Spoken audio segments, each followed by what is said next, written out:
última vez que a gente falou sobre... A gente está trabalhando um tempo aí no livro de Daniel, né?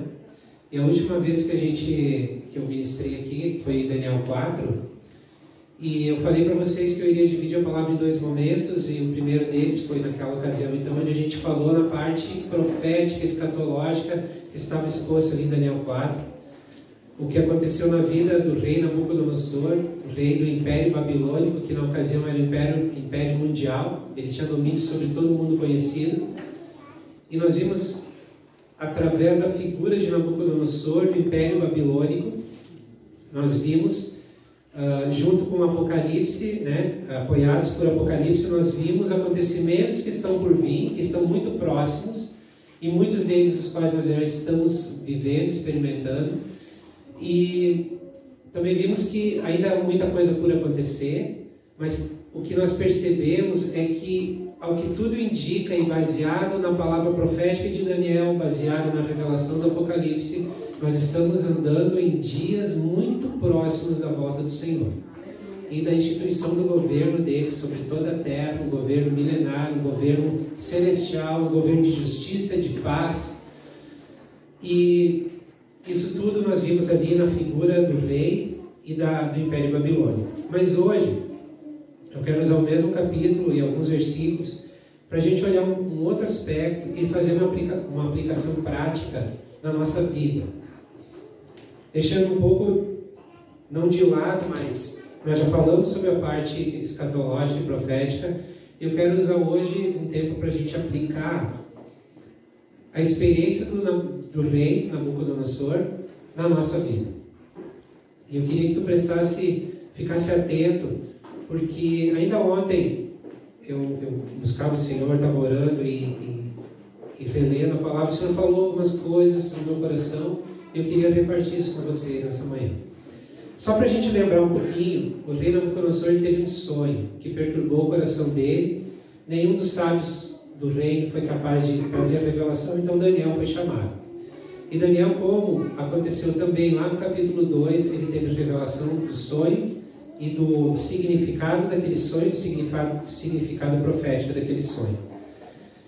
E o sonho que o rei teve foi, ele viu uma grande árvore que estava plantada, e ela foi crescendo, crescendo, e se tornou muito grande, atingiu o céu, e seus ramos se estenderam por toda a terra. Os pássaros faziam ninhos na copa da árvore, animais se abrigavam debaixo da árvore, as nações se alimentavam dos frutos daquela árvore. Mas em determinado momento ele viu o que ele chamou de vigilante, na visão dele, vindo do céu e dando uma ordem. E a ordem foi: derrubem a árvore, tirem todas as suas folhas, espantem os pássaros, espantem os animais, derrubem essa árvore, deixem apenas o toco com as suas raízes. Essa foi a visão que Nabucodonosor teve no sonho. Daniel trouxe a interpretação desse sonho, e ele falou disse que a árvore significava o próprio rei, ou o governo desse rei, do rei Nabucodonosor, o Império Babilônico, que cresceu na ocasião, tomou todo mundo conhecido na época sob domínio dele. Porém, em determinado momento, iria vir uma ordem do céu para que essa árvore, esse império e, sobretudo, a autoridade do rei fosse tirada dele. E o que foi mais impactante na visão do rei e na interpretação de Daniel, tanto que aquilo, a palavra diz que afetou a Daniel, que ele ficou uns momentos sem falar, e quando ele falou, ele disse que tudo o que esse sonho signifique se torne sobre os teus inimigos e não sobre ti, porque o que viria seria algo muito, muito duro. E a interpretação foi de que em determinado momento, quando essa árvore fosse cortada, que o rei fosse retirado do seu trono, ele iria acabar durante 7 anos, literalmente pastando com o gado. E foi exatamente isso que aconteceu. Depois de um determinado tempo, depois nós vamos ver o texto, o rei foi tirado do trono, ele ficou louco, ele perdeu a noção, ele perdeu o raciocínio, ele perdeu a condição de pensar como um ser humano e começou a pensar como um animal. E ele foi a tal ponto foi isso real na vida dele, que ele acabou no campo, pastando com os animais, comendo pasto, e se passaram sobre o rei, o que Daniel trouxe, que está registrado no livro de Daniel, 7 tempos, que significam 7 anos, que nós vimos que isso traz um paralelo e linka com os 7 anos da grande tribulação que nós vamos vir ter ainda pela frente, aí, né? Onde um império mundial também será instituído, e esse império será um império anticristão. Mas isso tudo nós falamos da outra vez, eu só estou dando uma introdução aqui, porque eu quero falar hoje um pouco sobre a experiência que Nabucodonosor teve com algo chamado quebrantamento. Com uma correção que veio do céu, uma disciplina que veio da parte de Deus sobre Nabucodonosor. E eu quero chamar essa disciplina, essa correção, com a palavra, eu quero chamar isso de quebrantamento. E interessante que eu não tinha conversado com o Davi sobre a palavra hoje, que eu ia trazer hoje, mas o louvor, vocês vão perceber que muitas coisas linkam com o que nós cantamos.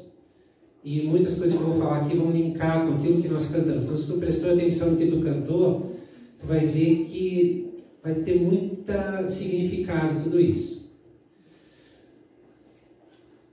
Nabucodonosor, ele se tornou um rei muito poderoso. Ele dominou sobre todo o mundo conhecido na época. Deus confiou na mão desse rei o seu próprio povo, o povo de Israel. Ele permitiu que o rei tomasse a cidade de Jerusalém. Ele permitiu que levasse boa parte do povo para o cativeiro babilônico, no exílio, levando eles para dentro da Babilônia. Isso tudo Deus permitiu. A glória que o rei tinha, ela foi permitida por Deus. O rei só cresceu daquela maneira porque Deus permitiu que ele crescesse daquela forma. Nada estava passando desapercebido aos olhos do Senhor. Nabucodonosor, ele ficou orgulhoso, nós vamos ver um texto sobre isso depois, e ele se colocou de uma forma como se tudo que ele houvesse construído, o reino, o poder que ele tinha, o domínio sobre todas as nações que ele tinha, ele tomou tudo isso como uma obra das suas mãos, da sua capacidade humana, carnal, natural de fazer. Isso também não passou desapercebido ao Senhor. E ele estava todo o tempo acompanhando que esse espírito, ele crescia no coração do rei, até um determinado momento onde Deus disse, bom, agora eu vou intervir e eu vou quebrantar esse homem. Esse mesmo espírito de orgulho que atuava lá no rei Nabucodonosor, ele persiste até hoje. E ele sempre vem tentando dominar a nossa vida. Em tudo que fizemos. Esse espírito, ele vem e diz que ele quer fazer com que a gente creia que aquilo que produzimos, aquilo que nós fazemos, é obra da nossa capacidade, do nosso intelecto, da nossa inteligência, da nossa capacidade natural de construir, de fazer, de organizar, de prover. Então ele elimina a nossa carne, ele alimenta a nossa carne para que nós sejamos, tentemos viver a vida, ou tentamos encontrar a vida fora de Deus. Interessante que depois que o rei passou por esse processo de quebrantamento, ele disse algo muito precioso. Vamos ler Daniel 4, 34 e 35 e o versículo 37 também. Tenham em mente que o rei, ele ficou 7 anos pastando pelo gado, num processo de quebrantamento, num processo onde Deus estava literalmente tirou o rei do trono, para que o rei reconhecesse que o trono pertencia a Deus. E no versículo 34 de Daniel 4 ele diz assim: ao fim daquele período, eu, Nabucodonosor, levantei os olhos ao céu e percebi que o meu entendimento tinha voltado. Então louvei o Altíssimo, honrei e glorifiquei aquele que vive para sempre, O seu domínio é domínio eterno, e o seu reino dura de geração em geração. Todos os povos da terra são como nada diante dele. Ele age como lhe agrada, com os exércitos dos céus e com os habitantes da terra. Ninguém é capaz de resistir à sua mão, nem de dizer-lhe: o que fizeste?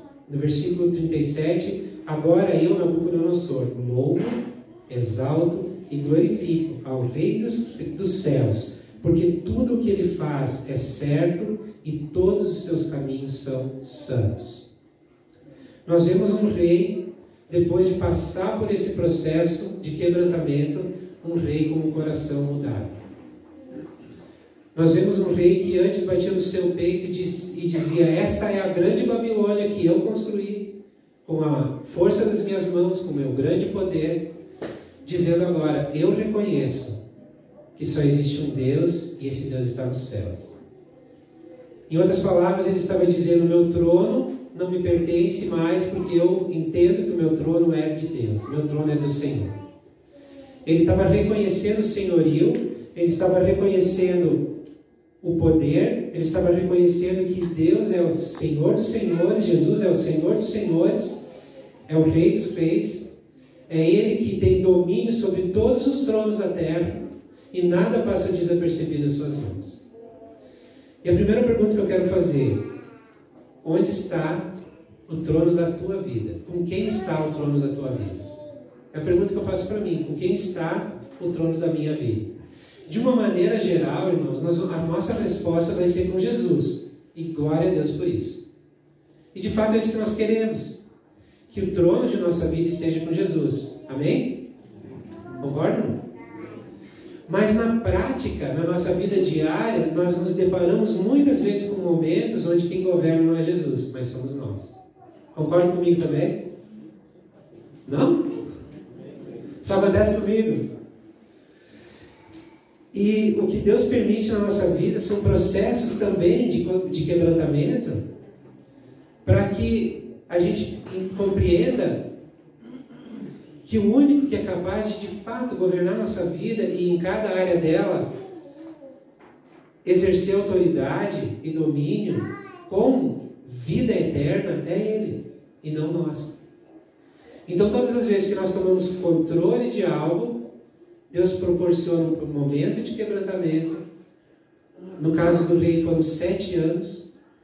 Tem momentos na nossa vida que esse quebrantamento é curto, tem outros momentos que é mais longo. Depende um pouco do quanto nós resistimos àquilo que Deus está tentando fazer na nossa vida. Essa tem sido a minha experiência. Hoje é claro para mim muitos momentos da minha vida que eu tenho passado nos últimos 30 anos de quebrantamento, de ajuste de Deus, eu posso até chamar de socorro de Deus, porque às vezes a gente usa a palavra correção e ela traz uma impressão assim: Deus está me corrigindo, ou de disciplina, poxa, mas Deus está me disciplinando. Na verdade, a correção e a disciplina da parte de Deus, elas vêm só por um motivo: por amor, porque Ele nos ama. E Ele proporciona esses momentos de quebrantamento para que a gente possa render completamente a nossa vida no controle dEle. Sabe, gente, o Senhor, Ele nos criou com um propósito. Nenhum de nós aqui foi um erro, nenhum de nós aqui nasceu por um acaso ou nasceu sem ter um propósito. E Deus tem um propósito bem claro estabelecido para a vida de cada um de nós. E Ele nos dá espaço para nós vivermos esse propósito, para desenvolvermos isso na nossa vida. Mas Deus não abre mão de uma coisa: Ele não abre mão e nunca vai abrir mão de ser reconhecido como supremo e eterno Deus.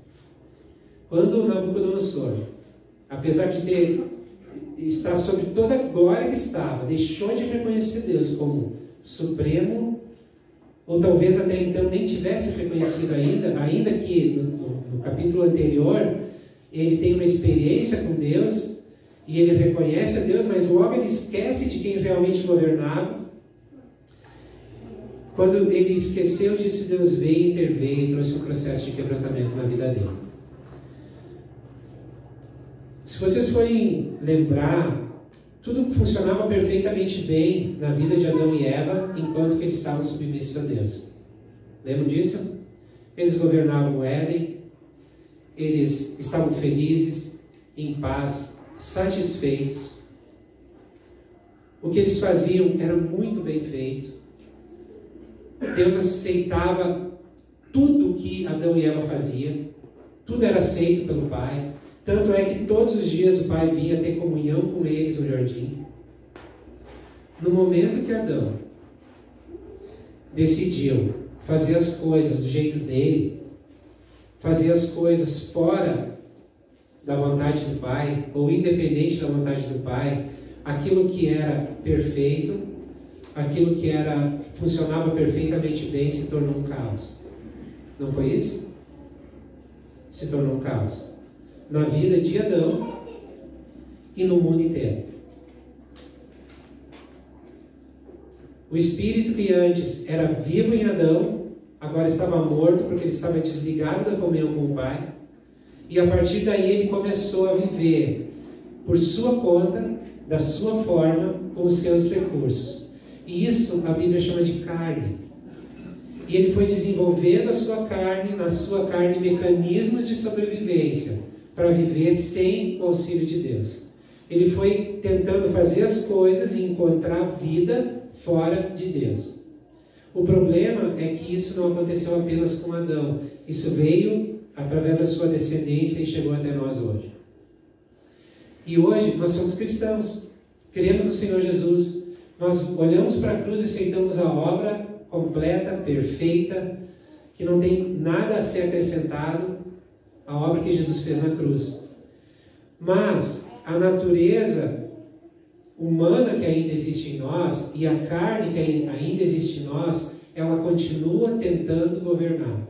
Ela continua tentando dominar a minha vida e me fazer viver e encontrar vida, satisfação plena fora de Deus. Sabe quando isso vai acontecer? Nunca. Eu nunca vou encontrar alegria, paz, satisfação. Eu nunca vou conseguir cumprir o propósito para o qual eu fui criado fora de Deus. Nunca. Mas na nossa carne, a nossa carne que está em nós, ela não morreu, ela está bem viva em nós. Tanto é que Paulo diz que nós devemos mortificar nossa carne todos os dias e assim viver no Espírito para satisfazer a vontade de Deus, né? Então, quer dizer, existe um conflito dentro de nós, existe algo que é a carne tentando dominar. Existe alguém que é o Espírito Santo que habita no nosso espírito dizendo, não, eu governo porque eu sei o que é o melhor para ti. E nós ficamos nesse conflito. E a parte que nos cabe, irmãos, é quando identificamos a carne, nós rendemos isso diante de Deus e decidimos que queremos viver pelo Espírito. Isso é a parte que nos cabe. Como se faz isso? Pela fé. Identificando aquilo que não funciona e vivendo por quem funciona. Esse é o propósito de Deus para mim e para a tua vida. E Jesus ele fala em João 6,63. Hoje a gente não tem os textos aqui, o computador está em manutenção. João 6,63, quem tem sua Bíblia quiser abrir, pode ficar à vontade. Até quero incentivar vocês, tá? Apesar de a gente ter os textos normalmente na tela aqui, é sempre bom trazer a Bíblia, acompanhar. João 6,63, Jesus ele fala algo muito contundente. Ele diz o Espírito da vida. A carne não produz nada que se aproveite. É forte isso, né, irmãos? Ele traz uma boa notícia e uma má notícia. Ele diz que nós temos a vida abundante no Espírito. E ele diz que tudo que nós produzimos na carne não é proveitoso e não é aceito por Deus. Então, muitas vezes nós produzimos muitas coisas, ou tentamos produzir muitas coisas para Deus, mas se fizermos pela carne não é aceito por Ele. E outro problema muito grande é que muitas vezes nós produzimos coisas, fizemos obras, tentamos produzir algo, para sermos aceitos por Deus, para sermos amados por Deus, para sermos reconhecidos por Deus ou por outras pessoas. E quando nós fizemos com esse coração, nós estamos movendo e atuando na carne, porque nós estamos tentando buscar vida, reconhecimento, valor, segurança fora de Deus. Essas coisas nós encontramos apenas em Deus. É interessante que Deus nos criou com 4 necessidades básicas.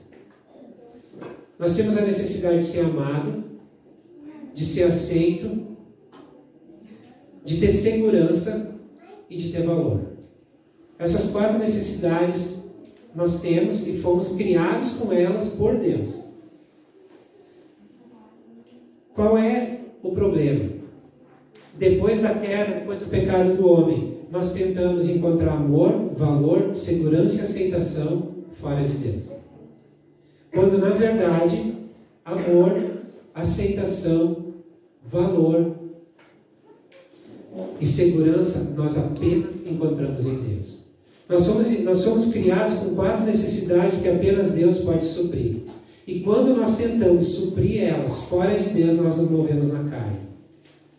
E aí é necessário que entre um processo de quebrantamento, de correção, para que aquilo que não funciona seja aparente, a gente veja que não funciona, possa chegar a um arrependimento e render, através do quebrantamento, render isso completamente diante da cruz de Cristo e aceitar e decidir, a partir de então viver a partir da vida que funciona, que é a vida que está dentro de nós, que é a vida do próprio Filho de Deus, através do seu Espírito, que está no nosso Espírito.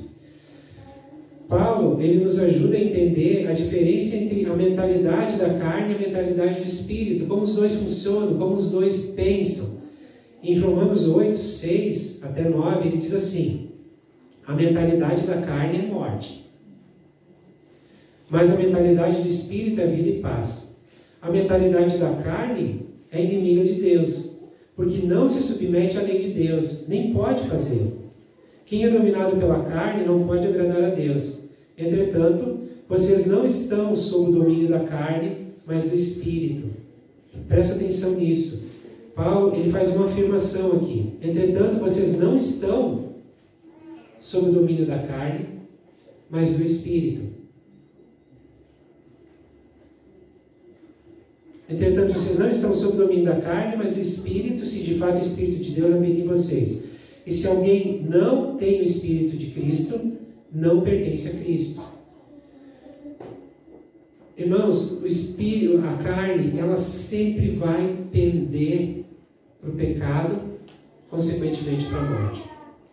Sempre na tentativa de suprir necessidades, de conquistar coisas fora de Deus.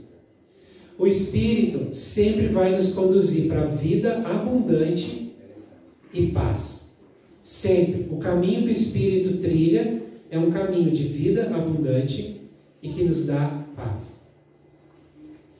Todas as vezes que nós estamos andando na carne, lembrem, Paulo diz aqui, vocês não estão na carne, mas nós podemos andar na carne. Nós não somos mais escravos da carne, mas podemos render o trono de nossa vida para a carne. Nós não somos mais condenados por causa da carne, mas nós podemos nós podemos deixar de viver vida abundante por causa da carne.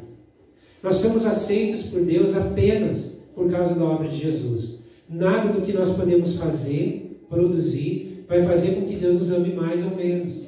Ele nos ama por causa da obra da cruz.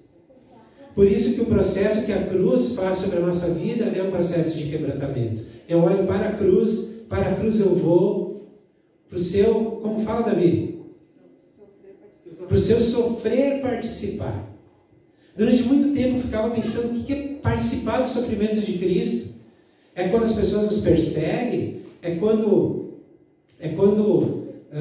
alguém nos debocha por causa de sermos cristãos, também pode ser, também entra nisso, né? Mas o participar dos sofrimentos de Cristo é deixar diante da cruz todos os dias a nossa carne, a nossa vontade própria, aquilo que nos impulsiona a viver sem Deus.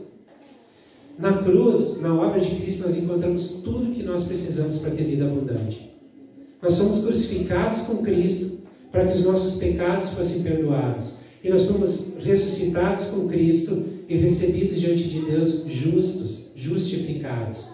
O processo de quebrantamento, irmãos, de correção da parte de Deus sobre a nossa vida, sabe o que é? É a cura da nossa alma. É a cura dos caminhos errados que o pecado fez na nossa alma, das cicatrizes que ele criou na nossa alma. Ele vem, o quebrantamento vem para fazer com que a gente se aperceba que da forma que estamos nos movendo na carne não vai funcionar. Não vamos ter êxito, não vamos encontrar satisfação, não vamos nos sentir valorizados, amados, queridos, supridos, seguros. Nada que a gente faça na carne vai produzir isso. Por isso que o Senhor proporciona, permite esses momentos de quebrantamento para que a gente possa se dar conta. Tem uma afirmação que eu recebi um dia de dos irmãos e para mim fez todo significado no processo que eu estava vivendo. O quebrantamento não é nada mais, nada menos do que um processo de Deus para nos levar ao fim de nós mesmos, ao fim de todos os nossos recursos, ao ponto de nós nos rendermos e dizer: Senhor, só a tua vida funciona. Senhor, só tu funciona. Eu não funciono. No versículo 13 de Daniel 4, o rei diz: nas visões que tive deitado em minha cama, olhei e vi diante de mim uma sentinela, um anjo que descia do céu. Percebam que o Senhor deu liberdade para Nabucodonosor, liberdade para desenvolver o reino dele. Ele confiou a Nabucodonosor, como eu falei antes, o povo dele. Ele confiou a cidade de Jerusalém. Mas nunca passou desapercebido aos olhos do Senhor que o orgulho, e eu vou usar agora a expressão a carne, de Nabucodonosor estava dominando e reinando. Nunca passou desapercebido. Tanto que na visão ele viu um sentinela, um vigia, alguém que estava prestando atenção. Irmãos, Deus está prestando atenção em nós. Ele está prestando atenção na minha e na tua vida. Ele está prestando atenção naquilo que nós fazemos, naquilo que nós deixamos de fazer. Ele está prestando atenção para ver se a maneira que nós estamos desenvolvendo a nossa vida está indo em direção a cumprir o propósito para o qual nós fomos criados. Deus, Ele não dorme. Ele não se descuida. Ele não perde a atenção na nossa vida. E por isso é que quando vem esses processos sobre a nossa vida de quebrantamento, de correção da parte do Senhor, tem um único objetivo. Tem um motivo e um objetivo. O motivo é que Deus nos ama. E o objetivo, que esse amor, através desse processo de quebrantamento, faça com que a gente tire os olhos de nós mesmos e olhemos para Ele. Paramos de buscar glória para nós e demos toda a glória para Ele. No versículo 29 de Daniel 4, Nabucodonosor, depois que teve a visão, Daniel revelou e disse para o rei assim, algo muito interessante. Ele disse: rei, te arrepende, busca a justiça. Quem sabe Deus possa passar isso de ti e não aconteça contigo. Porém, o rei ganhou 12 meses. Teve um prazo. Eu creio que ele realmente poderia ter se arrependido, poderia ter identificado o que estava por acontecer, mas também, se tivesse acontecido, talvez a gente não teria essa lição hoje. Mas depois de 12 meses, quando o rei estava andando no terraço do palácio real da Babilônia, disse: acaso não é esta a grande Babilônia que eu construí como capital do meu reino, com o meu enorme poder e para a glória da minha majestade? Vocês perceberam o coração dele? Aqui ficou completamente revelado quem estava dominando. Ficou completamente revelado quem estava no controle. Acaso não é essa a grande Babilônia que eu construí como capital do meu reino, com o meu enorme poder e para a glória da minha majestade, em nenhum momento Deus é reconhecido como Deus. A sentinela viu, veio e deu a ordem, e imediatamente, depois dessa afirmação, a palavra nos fala na sequência do texto que imediatamente o rei foi retirado do trono, ele perdeu a consciência e ele foi pastar com os animais. O processo de quebrantamento, o período que se tornou sobre a vida de Nabucodonosor foram 7 anos necessários para que, conforme o primeiro texto que nós lemos, ele reconhecesse que somente Deus governa, somente Deus, o nosso Deus é o Deus eterno e que governa.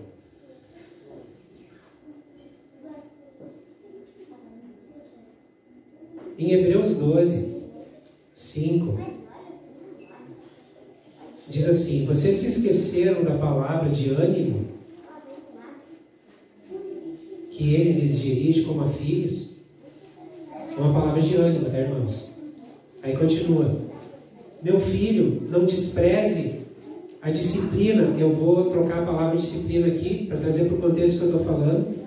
Meu filho, não despreze o quebrantamento vindo da parte do Senhor, nem se magoe com a sua correção, pois o Senhor quebranta a quem ama, castiga todo aquele a quem aceita como filho. Suportem as dificuldades, recebendo-as como quebrantamento, como disciplina. Deus os trata como filhos, pois a qual filho que não é disciplinado por seu pai? No versículo 11 diz: nenhuma disciplina parece ser motivo de alegria no momento, mas sim de tristeza. Mais tarde, porém, produz fruto de justiça e paz para aqueles que por ela foram exercitados. Eu tenho compreendido, irmãos, que aquilo que eu julgava como castigo de Deus por algo de errado que eu tinha feito, porque eu vivia debaixo, eu estou vivendo na nova aliança, mas vivia uma vida debaixo da velha aliança. Então, durante muitos anos, eu cuidava para andar na linha, porque se eu pisasse fora da linha, Deus iria me castigar severamente. Hoje eu entendo que eu devo andar na linha sim, porque Deus me amou e eu devo retribuir esse amor. Eu devo viver a vida que o Senhor me deu para viver, baseado nos princípios que Ele deu para mim viver. Mas eu compreendi que quando eu piso fora da linha, ou quando algo acontece na minha vida que não é de acordo com o princípio de Deus, Ele não deixa de me amar. Ele não deixa de me aceitar. Porque eu não sou aceito por aquilo que eu faço. Eu não sou aceito por aquilo que eu posso produzir. Eu sou aceito por quem Jesus é na minha vida e por aquilo que Ele fez na cruz por mim. É por isso que eu sou aceito. Agora, Deus vai deixar com que eu viva de qualquer maneira? Não. Porque Ele vigia sobre a minha vida. E quando eu vivo pela minha carne, quando eu permito que a minha carne comece a tomar o trono, a direção de determinadas áreas de minha vida, Deus vem e me quebranta. Ele vem e me corrige. Por quê? Porque Ele está bravo comigo? Não, porque Ele me ama. Por isso. Ele presta atenção, ele não é... Eu tinha criado uma figura na minha mente, que Deus era um homem bravo, sentado num trono, com uma grande vara na mão, esperando eu cometer um erro para que Ele pudesse me castigar. Era uma imagem que havia sido criada na minha mente, no meu inconsciente, e eu vivia debaixo desse jugo, sempre tentando agradar a Deus para que Ele me aceitasse, para que Ele não tivesse que pegar a vara. Sempre tentando fazer as coisas para Deus, operar algo, fazer uma obra para que Deus pudesse me amar. Hoje eu compreendo perfeitamente que Deus me ama independente do que eu faço. Ele aceita tudo que eu faço? Não. E todas as vezes que Ele vê algo que eu faço que não vai de acordo com a vontade dEle, Ele me quebranta. Ele me dá a oportunidade de arrependimento, assim como Nabucodonosor recebeu. 12 meses. E quando não é o suficiente, quando a minha carne continua dominando, e quando eu não identifico isso e rendo isso diante da cruz, o Senhor proporciona um momento de quebrantamento, para que eu possa ver que o que está operando a minha carne, que ela não funciona, eu posso pegar essa situação, render diante do Senhor e deixar que Ele faça. Eu vou contar um exemplo para vocês, e eu estou terminando com isso, tá? A gente teve um processo agora, recentemente, do Adriel, fazendo a carteira de motorista. E aí tem toda a dificuldade da pandemia, os prazos todos alongados, aquela coisa toda, foi bem complicado. Ele começou a fazer em outubro do ano passado e terminou agora, há 2 semanas atrás, que ele recebeu então o documento. Mas nesse processo todo aconteceram algumas coisas. E uma das últimas coisas que aconteceu, e durante todo o processo, né, de tirar esse documento, então, de fazer as provas, tudo, a gente fez tudo, tentou proporcionar, fazer tudo que fosse da melhor maneira possível para chegar lá no final e ter o melhor resultado. Tá? Eu estou falando isso de mim, certo? Então, foram as aulas, aí um pouco mais de aulas, porque fez as aulas e ficou muito tempo para poder fazer a prova, daí eu fui lá e paguei mais aula para ele fazer mais aula. Então, tudo eu estava operando e estava fazendo, tudo para o bem do meu filho, né? Tudo para o bem dele, e eu estava operando ali, fazendo coisas boas, nada de errado, nada de errado. Aí chegou no dia da prova de moto, e eu busquei uma palavra de Deus um dia antes, e para alicerçar minha fé de que daria certo aquilo, porque eu estava angustiado, estava com a minha alma, sabe, inquieta com aquilo, não tinha dado certo lá do carro, e agora sim ia ter mais uma frustração. O que ia acontecer com meu filho, o que ia ser na cabeça dele, sabe, aquela coisa de pai que a gente fica pensando. A gente chegou, aí Deus me deu uma palavra, e eu alicercei a minha fé sobre aquela palavra. O problema que eu tinha entendido a palavra, eu tinha olhado para ela de um foco errado, equivocado. Era a palavra de Deus, mas não era do jeito que eu enxerguei. E eu fui para aquela prova com uma convicção. Gente, levei lá, deixei lá, fiquei no carro orando, orei em línguas. Acho que eu nunca orei tanto tempo em línguas, porque demorou aquele negócio para fazer. Eu nunca orei tanto tempo em línguas assim consecutivamente. E orei, e confessava a palavra, e dizia: Senhor, Tu disse, eu creio, eu tenho certeza que Tu é o meu Deus, o Deus dos céus. E Pai, confessei tudo aquilo. Daqui a pouco, ele voltou. Entrou no carro: vamos embora, pai. O que houve, filho? Fui reprovado. Como assim? Aí ele disse assim: pai, eu arranquei a moto, eu dei uma volta lá e o avaliador veio na minha direção e disse: pode parar, porque tu colocou o pé no chão.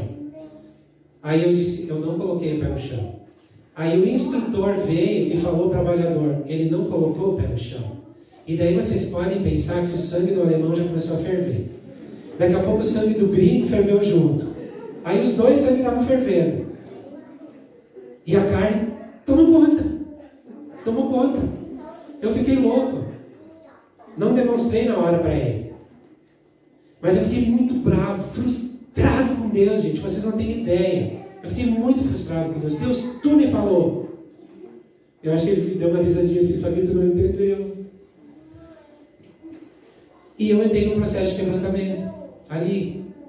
Na verdade, durante todo o processo, depois eu fui entender que eu estava me movendo na carne. Eu estava fazendo tudo que eu podia, tudo que estava na minha força, na minha condição, eu estava proporcionando, e era tudo o Abel fazendo. Só que Deus quis me mostrar uma coisa simples dessas: Abel, a tua vida não funciona. A vida que funciona é a minha vida. Deixa que eu faço. A gente chegou em casa, eu estava enlouquecido, enfurecido, e o Adriel levou de boa. Aí ele falou uma coisa para a Bárbara, que aí eu entendi a palavra do dia anterior. A palavra que eu tinha recebido falava em torno de ter vida, que o meu filho, foi essa a afirmação: o teu filho vive. E eu entendi que o teu filho vive, e teu filho vai vencer nessa prova. Teu filho vai conseguir passar na prova. Né? Eu tinha entendido assim. E eu fui basear, minha fé foi alicerçada sobre isso. E aí o André disse assim para a Bárbara: mãe, aquele cara teve sorte, Porque quando ele me falou, mandou eu descer da moto, eu desci, tirei o capacete e fechei minha mão. Eu ia bater nele.